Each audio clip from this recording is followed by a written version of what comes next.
Konbanwa, Troi des. What is up, everybody? It's me, Troi, and I'm back again with another video. And first I want to go ahead, as always, and say thanks to everybody who recently liked, commented, and subscribed. Thank you guys so much for being here and my circus, my Britney Spears circus. But anyway, next I did manage to read A Serpent Shadow by Mercedes Lackey. I gave this book 3 stars. So the bullet points that I want to point out with this one. Okay, first, I got all the background information wrong in my previous video. Well, not completely wrong, but anyway, Maya Witherspoon, who is half Indian and half white, or her father's British and her mom is Indian.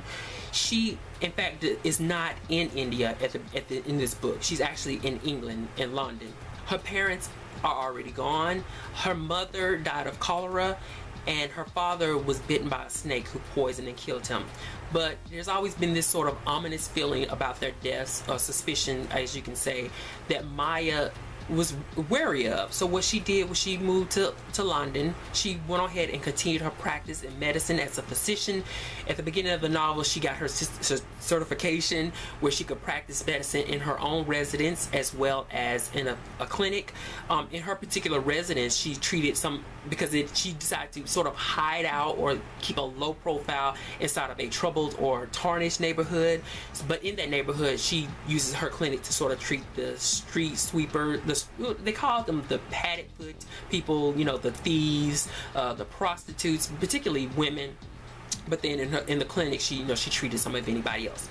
But as the book goes, and because it is a fantasy novel, which I came to the terms that I will consider historical fantasy, Maya does have these they're very subtle, but they're magical abilities related to Earth.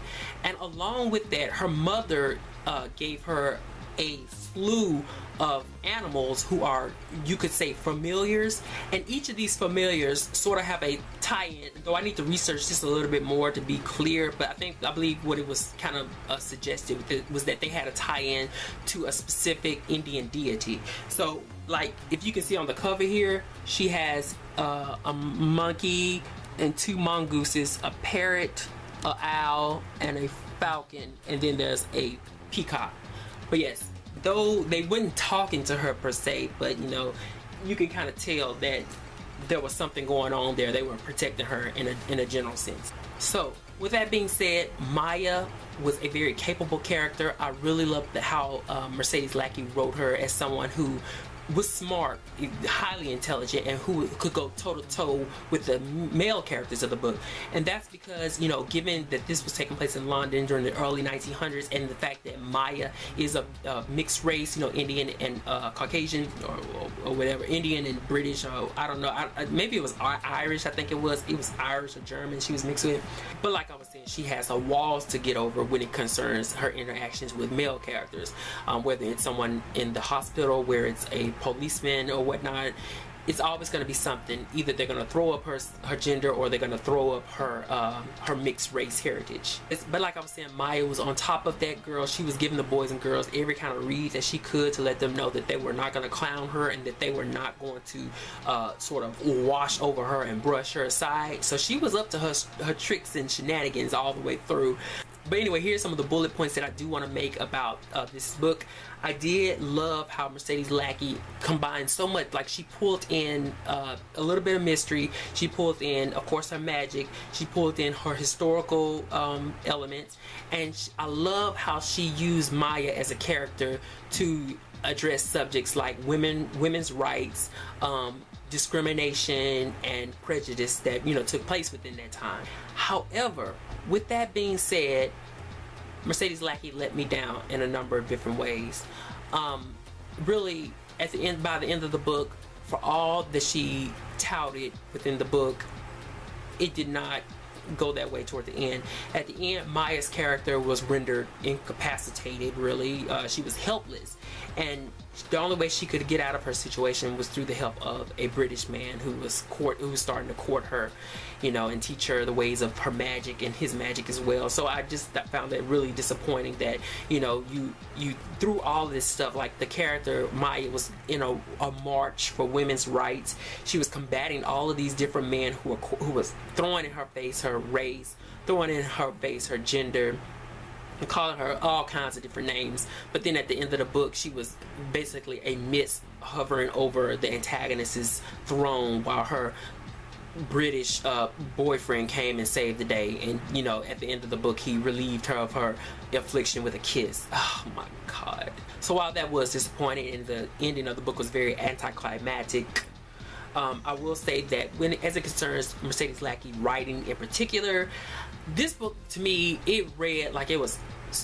she was strident with her plot. Okay, she was fierce and strident with her plotting. Like, there was no room for error there, except for some grammatical ones there in spelling. There was no room for her to deviate from the plot. You would think with this being a fantasy novel that it was going to be, you know, florid and flooded with prose and poetry and all this stuff. No, like, Miss Lackey knew how she had temperance when it came to this. So I really did appreciate that, because it made it sort of a fast read, not very, you know, explorative, I guess you can say. Like, for me as a reader, I didn't really have a place where I could question whether or not the characters were going to make decisions differ than what was actually being sort of handed down to me throughout the plot.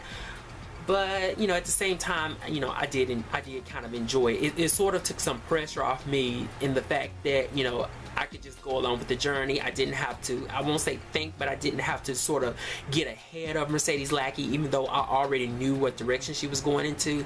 So that was kind of fun and kind of a relief. I think by the end, she just sort of just threw it all together anyway. But anyway, as it regards to Serpent Shadow, I did give it 3 stars. I liked it, but it wasn't all that.